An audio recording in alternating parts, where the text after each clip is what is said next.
Bismillahirrahmanirrahim. Assalamualaikum warahmatullahi wabarakatuh. Innal hamdalillah nahmaduhu wa nasta'inuhu wa nastaghfiruh wa na'udzu bihi min shururi anfusina wa sayyiati a'malina may yahdihillahu fala mudilla lahu wa may yudlil fala hadiya lahu. Asyhadu an la ilaha illallah wahdahu la syarika lah wa asyhadu anna Muhammadan abduhu wa rasuluh.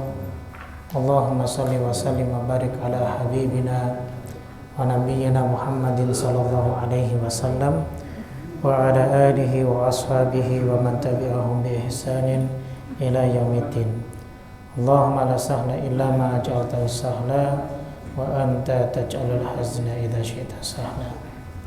Jamaah rahimakumullah, alhamdulillah, pertama kita panjatkan puji syukur kita kepada Allah Subhanahu wa taala.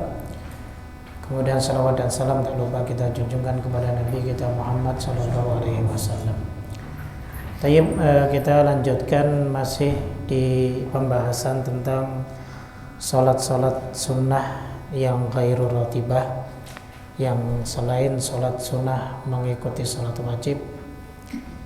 Pada malam hari ini kita akan bahas qiyam Ramadan yang sebelumnya kita telah membahas qiyamul lail secara umum. Maka ada sholat malam yang dikhususkan di dalam Ramadan yang sering kita kenal dengan sholatul taraweh, ya. Sholat taraweh, ya. Sholat taraweh itu hukumnya sunnah muakkadah bagi laki-laki dan perempuan di bulan Ramadan. Jadi ditekankan sekali bagi kita untuk melaksanakan qiyamul lail di bulan Ramadan.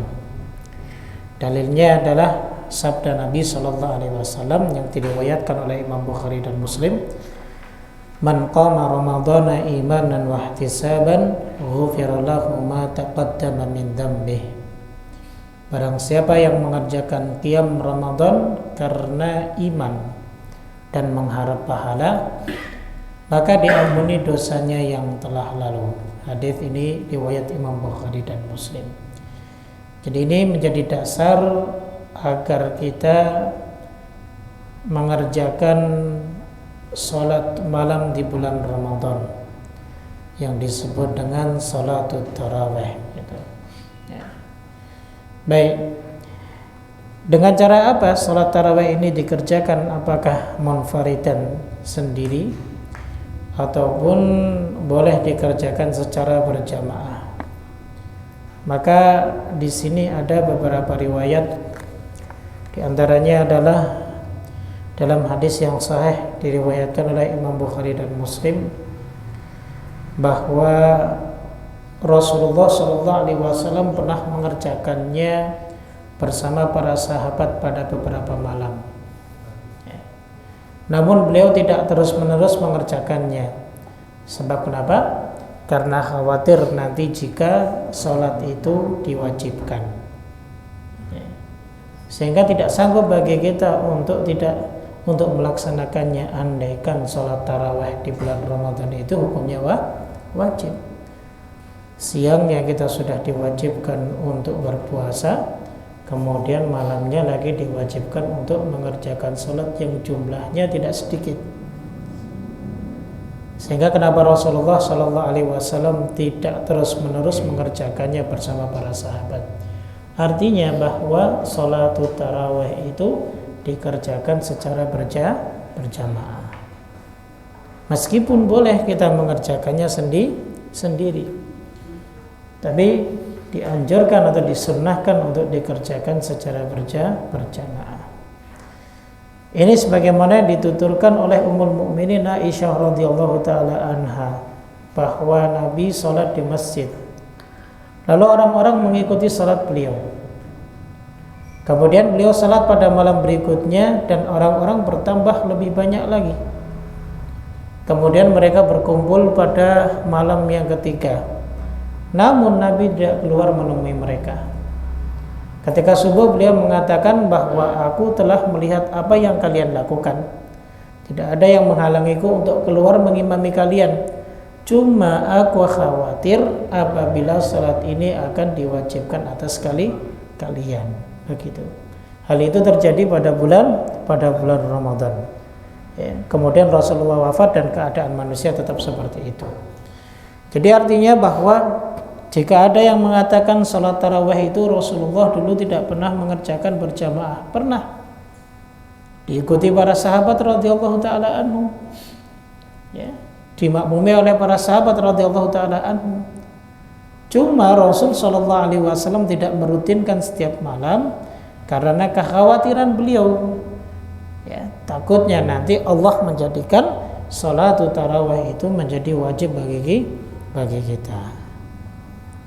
Jadi begitu ya. Tayyib. Kemudian bahwa dalam salat tarawih kita disunahkan untuk salat sampai penuh ya, bersama imam. Di sisi lain bahwa Nabi Shallallahu Alaihi Wasallam beliau juga pernah salat bersama para sahabat ya. Dan di sisi lain Nabi menjelaskan terkait sholat malam bersama imam sampai selesai. Kata beliau sallallahu alaihi wasallam, innar rajula idza qama ma'al imam hatta yansarifa hubisat lahu baqiyatu lailatih. Sesungguhnya jika seseorang sholat bersama imam hingga imam itu pergi, artinya sampai selesai, maka ditulis baginya pahala salat malam dari sisa malamnya itu. Jadi kita ditulis seakan-akan mengerjakan salat semalam suntuk. Ya. Dari dalil ini ya, menunjukkan ketegasan tentang hukum masalah mengerjakan salat tarawih secara berjamaah, bahwa dia hukumnya sunnah yang ditekankan.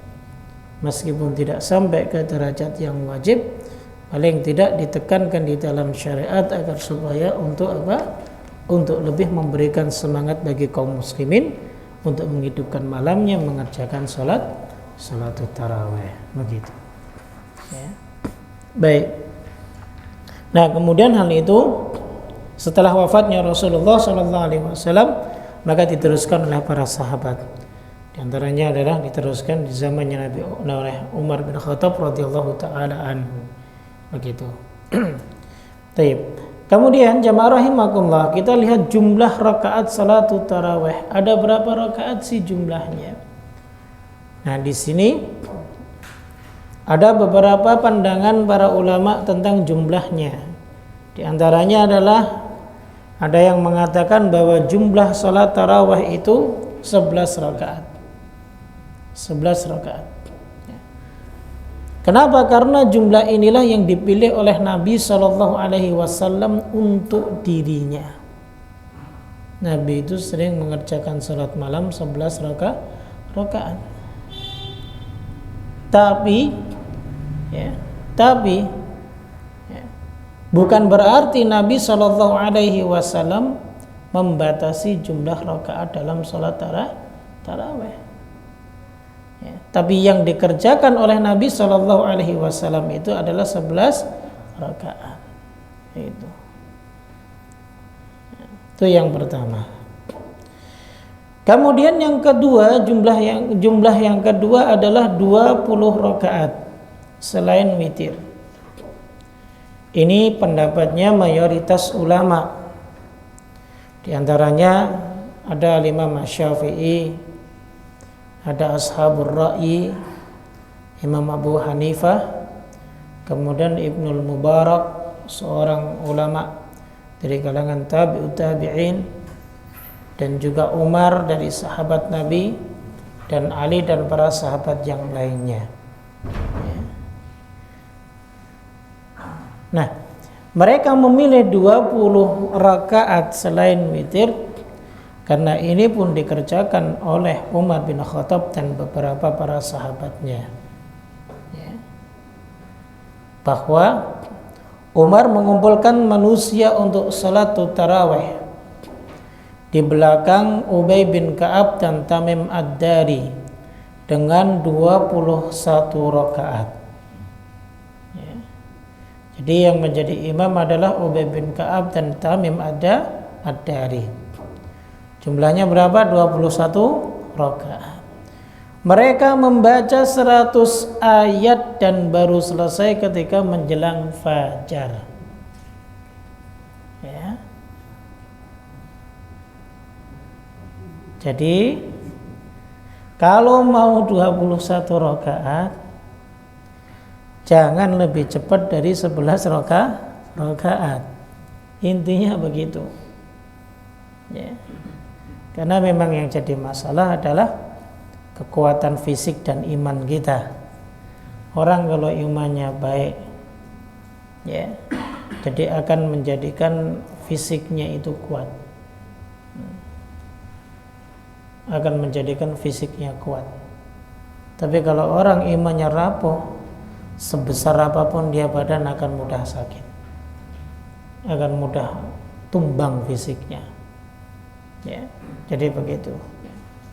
Jadi yang menggerakkan itu terkadang ya, dari sisi keimanan kita. Ya.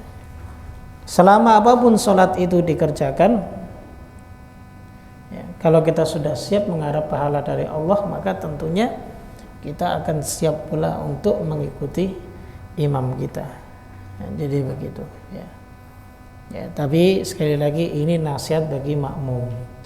Dan nasihat bagi imam ya hendaklah mempertimbangkan ketika menjadi imam, melihat makmumnya, ya. Melihat makmumnya, jadi begitu. Tayyib. Kemudian yang berikutnya adalah 39 termasuk witir. Mengerjakan salat malam 39 rakaat. Ya. Nah ini pendapatnya Imam Malik, ya. Pendapatnya Imam Malik. Ya. Kemudian yang berikutnya adalah 40 rakaat dan 7 sholat witir. Insyaallah 40 rakaat. Ya. Dan ini sering dilakukan oleh para ulama salafus saleh. Gitu. Bahkan diriwayatkan dari Imam Ahmad bin Hanbal bahwa beliau mengerjakan salat malam pada bulan Ramadan dengan jumlah rakaat yang tidak terbilang. Kesimpulannya adalah bahwa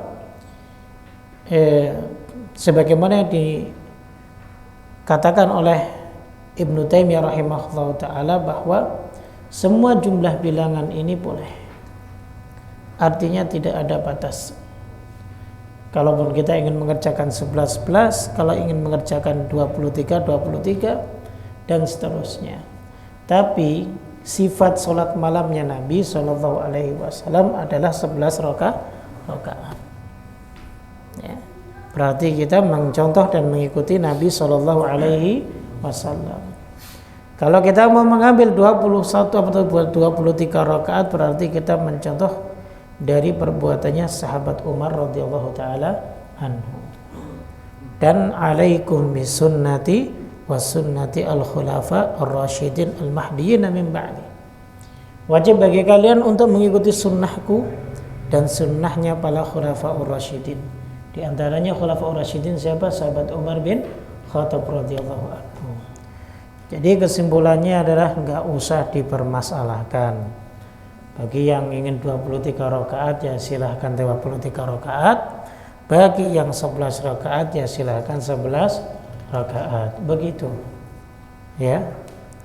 Tayyib. Tapi kalau saya nyarinya yang 11 yang 23 tapi cepat gitu. Dulu Pak ya. Dulu kalau kecil nyalinya gitu ya. Karena biasanya yang 23 lebih cepat daripada yang 11 rakaat begitu. Dulu kan identiknya dengan dua ormas ya, ada Muhammadiyah, ada NU begitu. Saya orang Muhammadiyah tapi larinya kalau sholat tarawih ke NU kan begitu, nyari yang cepat. Karena masjidnya yang terbesar di dekat rumah adalah masjid NU, jadi begitu. Tayyib. Jadi itu ya. Jadi berapapun maka silakan mengerjakannya. Tapi yang sering dilakukan oleh Nabi ya kita ambil yang 11. Ataupun kalau ingin mengikuti sahabat berarti dari sahabat Umar bin Khattab 23 rakaat begitu. Baik. Kemudian ada istilah di antara dua tarawih. Istilah di antara dua tarawih itu artinya duduk istirahat di antara 4 rakaat ya. Duduk istirahat di antara 4 rakaat ini disunnahkan. Artinya agak lama sedikit lah. Kalau bagi yang mengerjakan 4-4-3 berarti 4 istirahat sejenak. Gak usah terburu-buru, santai saja.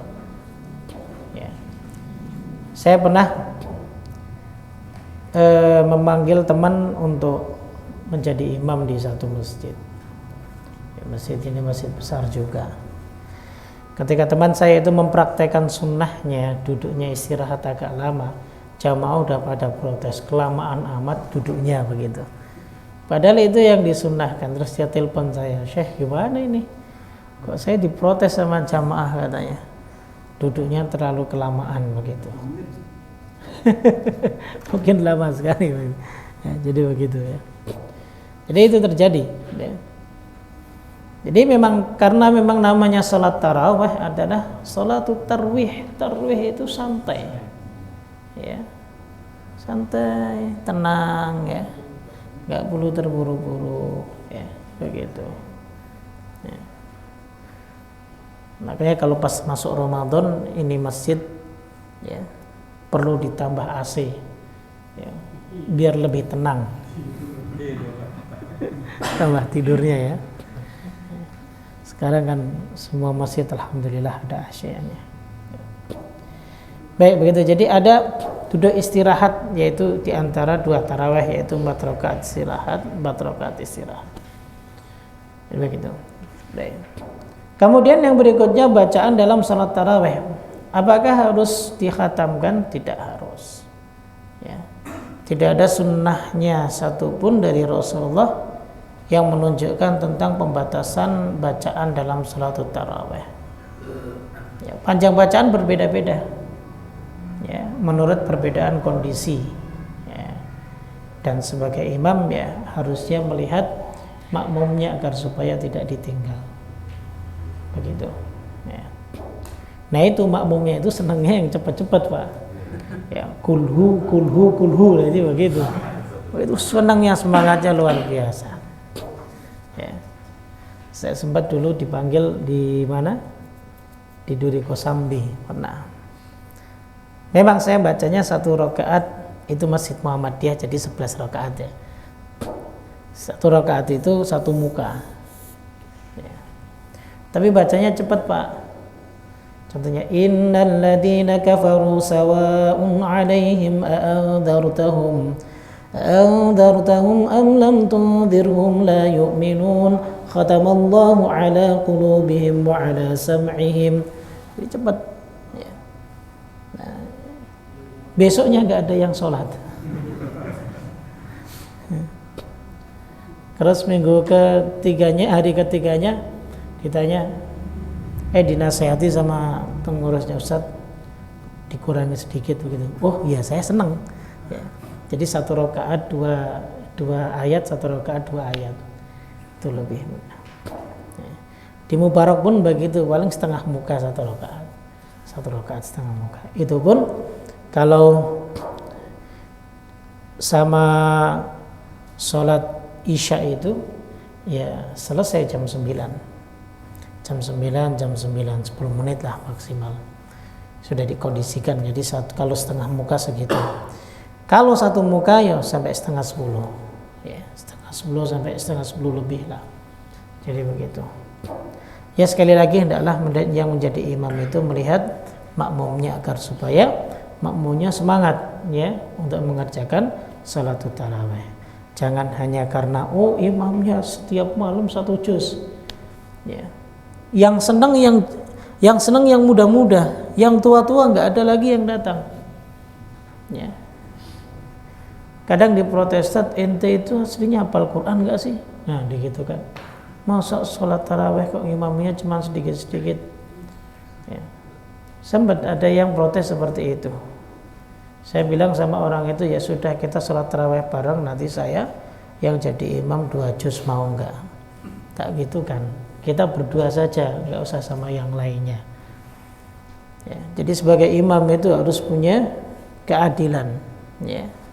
Dia harus tahu, ya, bahwa makmumnya itu ada yang sudah sepuh, yang mereka itu masih semangat ingin mengerjakan sholat malam ataupun tarawih. Kita harus support. Ya, sebagai imam ya harus apa? Harus membuat makmum itu nyaman. Asal tidak menyelisih sunnah, dan ini tidak menyelisih sunnah kok. Ya, yang penting tumakninahnya ada, begitu saja. Ya, tumakninahnya aja, rukuknya tetap tenang, ya. Nah, sekali lagi tarawih itu bukan cepat-cepat ya. Lebih baik bacanya sedikit tapi tumakninah dibanding bacanya banyak lalu kemudian gerakannya terlalu cepat.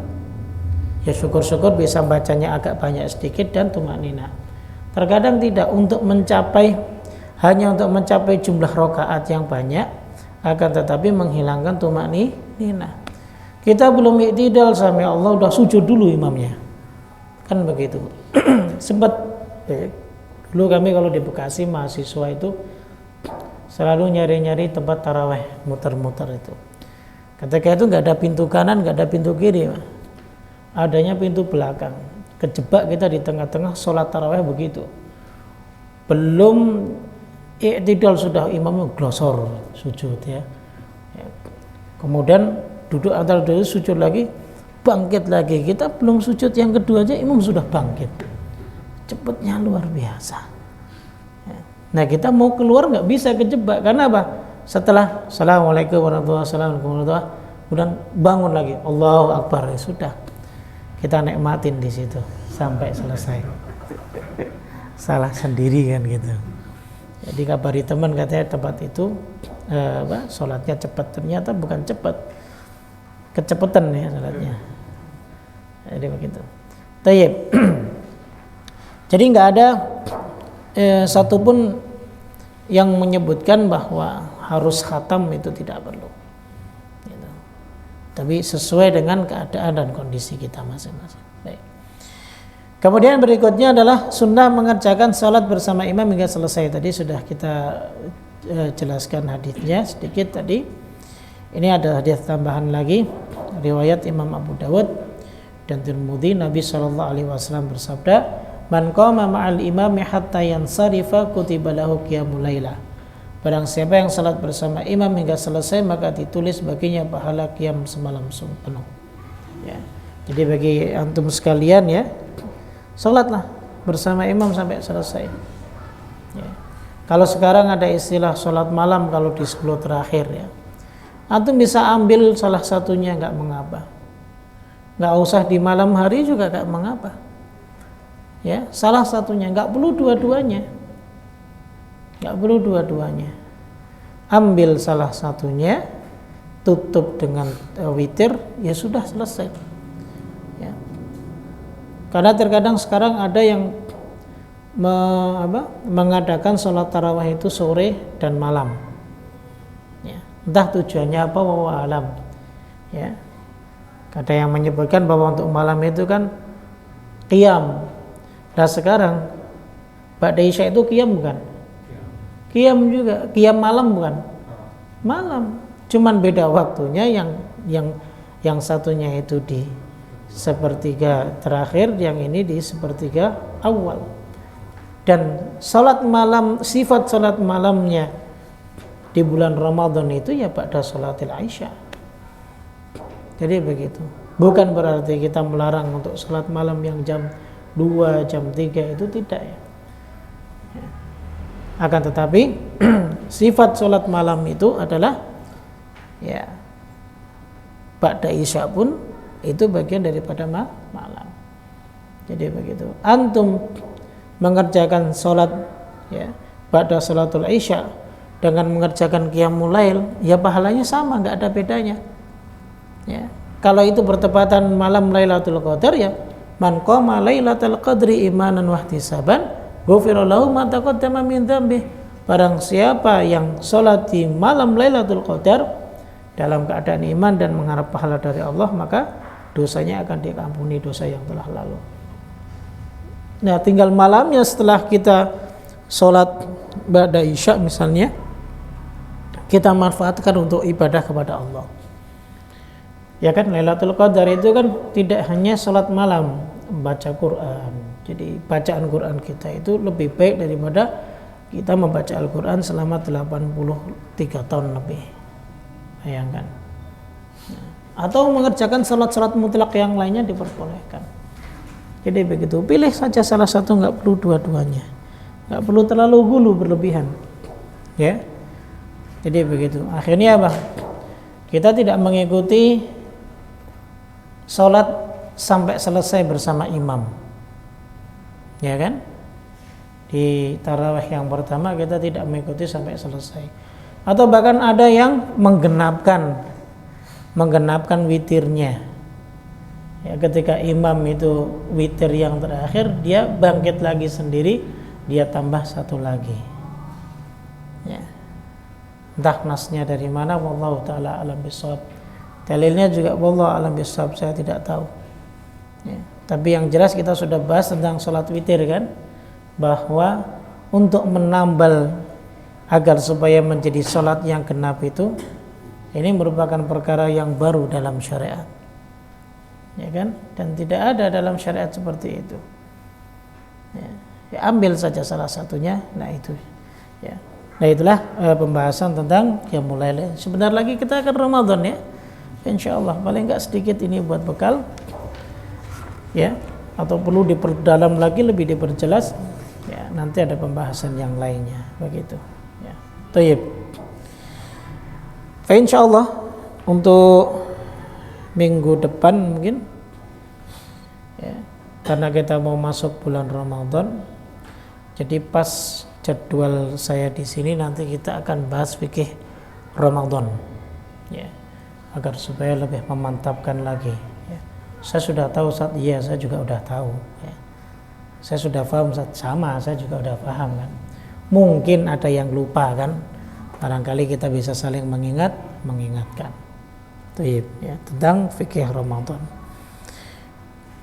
Baik, pertemuan kita kan tinggal mungkin 2 kali lagi ya. Sekali ya, 2 kali maksimal 3 kali lagi pertemuan kita sampai awal April tuh.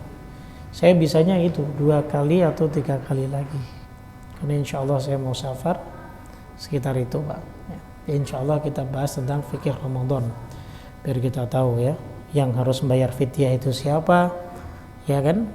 Wanita menyusui itu apakah membayar fidyah atau mengganti mengqadha'nya, nanti kita akan bahas insya Allah. Baik. Kemudian bahasan kita yang terakhir adalah tentang salatul duha.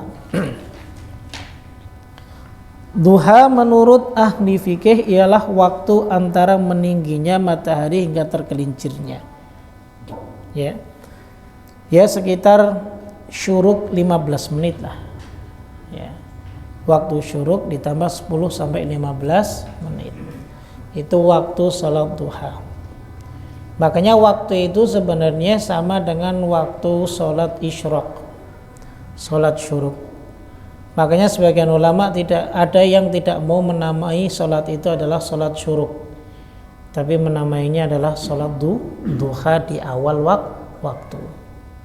Begitu. Nah, kenapa bisa ada dalil secara khususnya dan bahkan pahalanya seperti umrah ataupun haji sempurna? Lah itu ada syaratnya. Syaratnya adalah kalau kita mau duduk setelah salat berjamaah di masjid, kemudian kita duduk sampai matahari terbit, lalu kemudian menunggu 10 menit atau 15 menit setelah matahari terbit, kita sholat duha saat itu, maka pahala kita seperti pahala umrah ataupun haji sempurna. Nah, jadi begitu. Lah adapun yang dikerjakan ya mungkin jam 8, jam 9 dan jam 10, maka dia hanya mendapatkan pahala ya seperti dia bersedekah untuk tulang sendinya sebanyak 360 sendi. Ini sebagaimana disebutkan dalam keutamaan salat duha sebagai pengganti kewajiban sedekah seluruh persendian. Kata Nabi SAW dalam hadis riwayat Imam Muslim, yusbihu ala kulli sulama min ahadikum sadaqah. Pada pagi hari diharuskan bagi seluruh persendian di antara kalian itu untuk bersedekah. Fakulu tasbihatin sadaqah, setiap tasbih itu sedekah. Wa kullu tahmidatin sedekah, dan setiap tahmid itu sedekah. Wa kullu tahlilatin sedekah, setiap kalimat la ilaha illallah itu sedekah. Wa kullu takbiratin sedekah, dan setiap takbir itu sedekah. Wa amrun bil ma'rufi sedekah, amar ma'ruf itu sedekah. Wa nahyu 'anil munkar sedekah. Ya, wa yujzi'u min dzalika rak'atani yarka'uhuma min ad-duha, dan dicukupkan dari itu adalah dengan mengerjakan 2 rakaat di waktu duha. Nah, jadi hanya mendapatkan pahala itu saja. Tapi kalau kita bisa mengerjakannya di awal waktu dan dengan syarat tertentu yang disebutkan oleh Nabi Shallallahu Alaihi Wasallam tentang hadisnya, bahwa barang siapa yang mengerjakan sholat fajar lalu kemudian dia duduk untuk berzikir kepada Allah sampai matahari terbit, lalu kemudian dia mengerjakan sholat 2 rakaat, maka pahalanya seperti haji kalau atau umroh, ya, sempurna, sempurna, dan sempurna. Itu kata Nabi Sallallahu Alaihi Wasallam. Ya, tinggal milih. Ya, tapi kalau kita sholatnya jadi rumah, yang mau dapat bagaimana? Ya, sholatnya di masjid, kemudian zikirnya di masjid. Gitu. Ya. Bagi orang-orang yang santai. Ya, kalau kita kan berjibaku dengan keadaan kita, pagi-pagi harus cari sarapan buat anak istri kita, kan begitu Pak, ya. Nah, itu salah satu keutamaannya, ya. Kemudian keutamaan yang lain, kalau kita rutinkan salat duha, ternyata Allah mencukupkan kebutuhan kita, ya. Baik kebutuhan jasmani maupun kebutuhan rohani, baik perlindungan dari kejahatan manusia maupun perlindungan dari kejahatan syaitan, ya. Jadi rutinkan salat duha. Jadi begitu. Bahkan dalam keutamaan yang ketiga adalah lebih baik dari berperang. Nabi itu sampai mengatakan bahwa mau nggak aku tunjuki satu hal yang itu lebih baik dari berperang dan yang lain sebagainya. Kemudian Nabi mengatakan siapa yang berwudu datang ke masjid mengerjakan salat duha, maka ia lebih dekat tempat pertempurannya, lebih banyak harta rampasannya, dan lebih cepat kembalinya. Artinya lebih baik dari berjihad di jalan Allah Subhanahu wa ta'ala. Begitu. Jihad itu puncak tertinggi dalam Islam. Tapi kalau nggak mati syahid, ya masih banyak yang mengalahkan pahala-pahala jihad. Contohnya amalan soleh yang kita kerjakan di 10 awal bulan Dzulhijjah. Itu lebih baik dari jihad di jalan Allah. Ya. Kecuali kalau dia tidak balik lagi. Nah, itu tentunya orang yang mati syahid itu sangat mulia. Baik. Kemudian tentang hukum sholat duha. Ada beberapa pandangan tentang hukum sholat duha, jemaah. Yang di situ kami sebutkan yang paling kuat pandangannya adalah bahwa sholat duha itu hukumnya sunnah secara mutlak dan boleh dirutinkan. Tapi ada beberapa pandangan di sini. Pertama, dianjurkan secara mutlak, dan dianjurkan dikerjakan secara rutin. Ini pandangannya mayoritas ulama. Jadi boleh kita kerjakan secara rutin berdasarkan dalil-dalil yang ada. Di antaranya adalah keumuman hadis ya tentang itu, keutamaan salat duha, kan menunjukkan bahwa kita harus mengejar keutamaan dalam Islam ini. Ya. Kita kerjakan setiap hal itu memberikan keutamaan bagi kita dalam Islam, ya, begitu. Kemudian yang kedua, dianjurkan dikerjakan sekali waktu dan ditinggalkan pada waktu yang lain, artinya tidak rutin lah. Ini madhabnya Imam Ahmad, ya, nggak rutin, tapi ya kadang dikerjakan, kadang enggak, kadang kerjakan, kadang tidak, ya, begitu. Karena juga beberapa dalil-dalil yang disebutkan, diantaranya hadis Aisyah radhiyallahu anha, riwayat Imam Bukhari dan Muslim. Ia menuturkan, aku tidak pernah melihat Rasulullah mengerjakan salat duha. Meskipun aku mengerjakannya, Rasulullah tidak mengerjakannya, padahal beliau suka mengerjakannya. karena khawatir orang-orang akan mengamalkannya lalu diwajibkan atas mereka. Jadi Rasulullah itu kadang mengerjakan, kadang enggak, kadang mengerjakan, kadang tidak. Khawatir kalau para sahabat melihatnya kok setiap hari Rasulullah mengerjakannya, apakah ini kewajiban? Akhirnya sahabat mengamalkannya. Karena bagi Rasulullah Shallallahu Alaihi Wasallam setiap perbuatan yang beliau kerjakan itu riskan, bukan riskan mengandung madarat ya, tapi riskannya kalau Allah lalu kemudian ngomong ya Muhammad wajibkan bagi umatmu, beliau khawatir berat bagi umatnya, saking cintanya kepada kita biar nggak banyak dosanya. Ya. Yang sholat wajib aja sering kita kadang ada yang meninggalkan ya, udah banyak dosanya. Ini yang sholat yang jam 8 lah, ya. Sholat malam lah jam 2 malam gitu kan, waktunya pada tidur. Jam 8 pagi waktunya nyari kerjaan ya. Ya itu sangat berat. Nah itu tidak diinginkan oleh Rasulullah sehingga memberatkan umat beliau, sehingga beliau tidak merutinkan pada beberapa hal seperti ini. Baik. Kemudian yang ketiga, tidak disyariatkan kecuali karena sebab, seperti karena terlewat melakukan qiyamul lail. Karena memang ini pernah terjadi, Rasulullah pernah tidak melakukan qiyamul lail ketika beliau berada di rumahnya Ummu Hani ya. Lalu kemudian Rasul Shallallahu Alaihi Wasallam saat itu sholat di situ 8 rakaat, sholat 8 rakaat.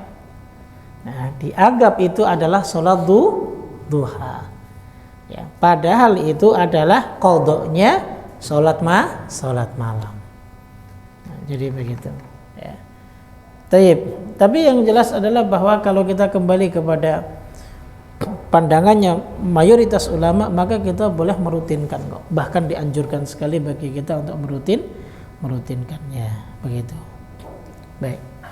Kemudian yang berikutnya adalah tentang waktu pelaksanaan sholat duha. Nah, tadi sudah kita sebutkan dimulai dari terbitnya matahari, tapi tidak pas karena kita tidak boleh sholat itu pas ketika matahari terbit, haram hukumnya, tidak diperbolehkan, ya, karena di situ, ya, kita seperti sholat di hadapan tanduknya syaitan ya, jadi begitu. Kalau siang tidak boleh mengerjakan, sebab karena apa? Pada waktu siang itu neraka sedang dipanaskan.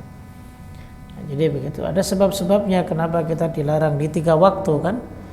Waktu matahari terbit, kemudian siang, kemudian matahari tenggelam, ketika hampir tenggelam itu. Jadi pada sholatil asar itu dilarang kita mengerjakannya. Nah makanya sholat duha itu dikerjakan di awal waktu, ya setelah beberapa menit dari matahari terbit. Nah, lalu kemudian yang paling baik dan yang paling afdol kapan? Ya kalau kita nggak duduk di masjid pada sholat subuh, ya sholat duha itu kata Nabi Shallallahu Alaihi Wasallam hina yarmudul fisal, ketika anak domba itu sudah mulai kepanasan. Kira-kira jam berapa ya? Jam 10-an lah. Itu waktu yang paling afdol. Ya. Jam 9, jam 10 kita kerjakan sholat duha. Ya. Jadi begitu. Nah batas akhirnya ya kalau kata Syekh Utsaimin rahimahullah ta'ala ya kira-kira 20 menit 15 menit sebelum sholat zuhur itu. Nah ini waktu pelaksanaan sholat duha. Baik. Kemudian yang terakhir adalah tentang jumlah rakaat. Nah, ini ada perbedaan pendapat di kalangan para ulama tentang jumlah rakaatnya sholat duha.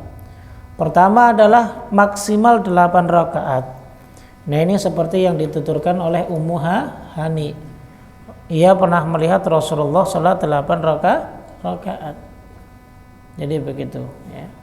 Kemudian yang kedua adalah jumlah maksimal adalah 12 rakaat. Ya. Ini juga pernah dituturkan oleh salah satu istri Nabi Shallallahu Alaihi Wasallam. Ya. Tapi ini hadis dhaif juga. Kemudian yang ketiga tidak ada batasan jumlah rakaatnya. Inilah yang diriwayatkan dari segolongan kaum salafus saleh. Ya. Ini pendapat yang kuat berdasarkan 2 alasan. Pertama, hadis Mu'adzah, ia mengatakan bahwa aku bertanya kepada Aisyah apakah Nabi pernah mengerjakan salat duha. Aisyah pernah menjawab, ya 4 rakaat. Dan beliau menambahnya menurut kehendak Allah Subhanahu wa taala. Ini hadis diriwayatkan oleh Imam Muslim. Kemudian alasan yang keduanya adalah pembatasan 8 rakaat yang disebutkan dalam hadis Ummu Hani itu terbentangkan dalam 2 hal. Pertama, di antara para ulama ada yang mengatakan bahwa itu adalah salat penaklukan kota Mekah. Karena syukur Nabi SAW kepada Allah akhirnya mengerjakan salat 8 rakaat. Karena saat itu memang pas bertepatan setelah Fathul Mekah. Ya. Kemudian yang kedua, pembatasan 8 rakaat tidaklah menafikan disyaratkannya menambah lebih dari jumlah tersebut. Karena ini adalah kasus yang bersifat khusus. Nah, jadi begitu ya. Jadi jumlah sholat duha itu maksimalnya itu tidak ditentukan. Tapi minimalnya adalah 2 rakaat. Tidak boleh 1 rakaat. Wallahu ta'ala alam bisawab. Tayyib. Selesailah pembahasan kita tentang 2 solat ghairu rawatib. Yang pertama adalah tadi solat qiyam Ramadan, dan yang kedua adalah solat duha. Ya, wallahu ta'ala alam bisawab. Baik, kalau ada yang mau ditanya silahkan sebelum kita tutup. Masih banyak waktunya ya? Ya silakan, Pak.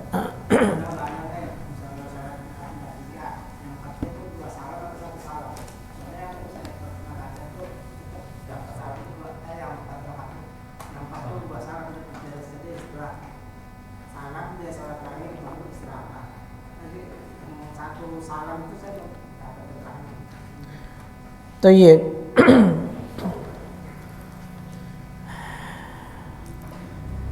Tentang tasyahud dalam salat tarawih ataupun qiyam Ramadan, ya. Apakah 4 rakaat salam atau 2 rakaat salam, kan begitu. Ya. Antum mendapatkannya yang 2 rakaat salam dari apa?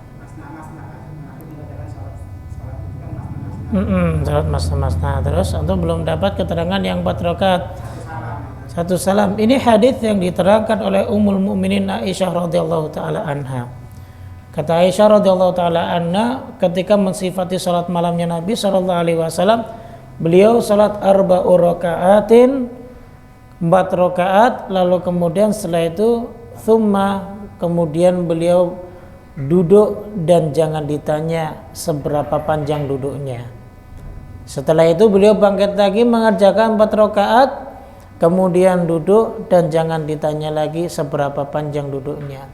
Lalu setelah itu beliau menutupnya dengan salat witir 3 rakaat.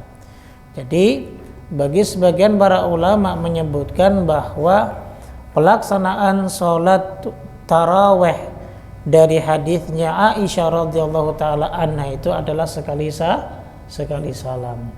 Cuma kalau 4 rakaat sekali salam itu adalah penuturan secara umum. Ya. Karena apa? Karena ada hadis lain yang lebih dikhususkan terkait dengan jumlah rakaat salat malam. Bahwa salatul laili matna. Salat malam itu adalah 2 rakaat. Sehingga bagi mereka yang berpandangan salat malam itu pun salat qiyam Ramadan itu 2 rakaat, yang mengambil hadisnya dari Ibnu Umar.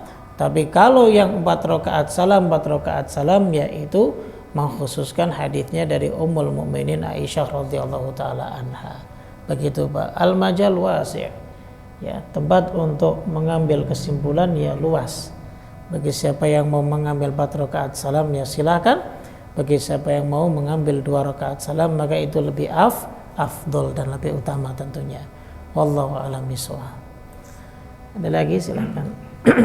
Iya, silakan. Kalau kita ngerjain sholat 11 rakaat, tapi kita ngerjainnya di masjid dan ngerjain 3 rakaat.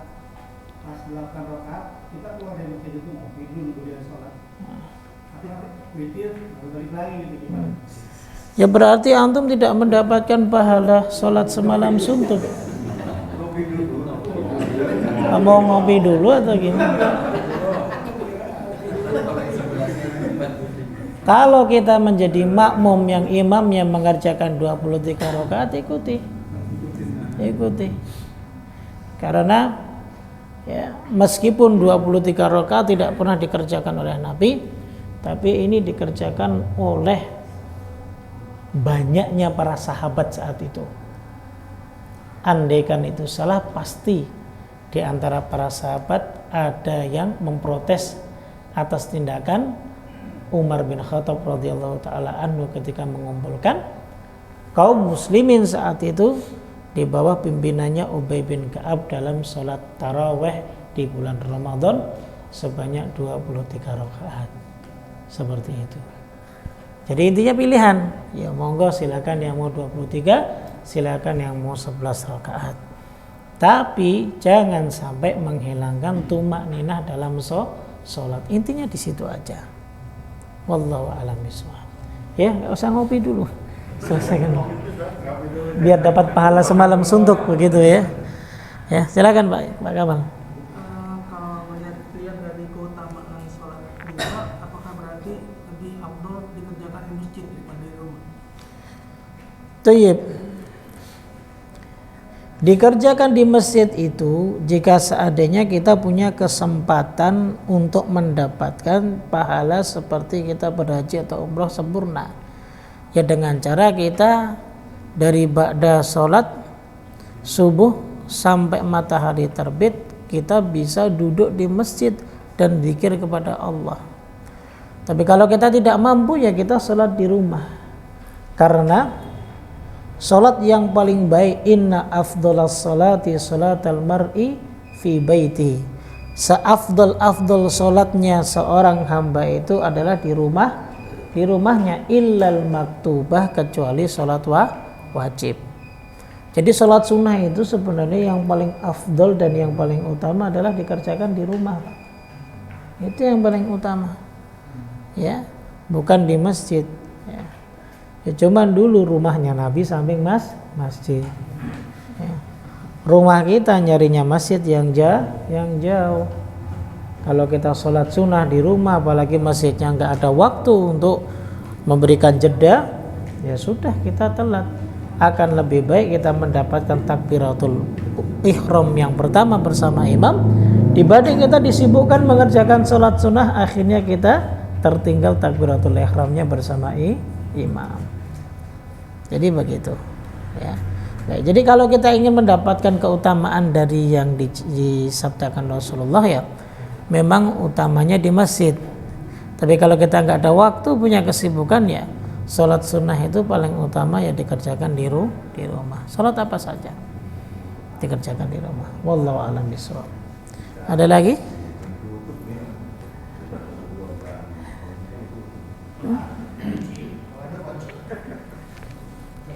Ya, fadal.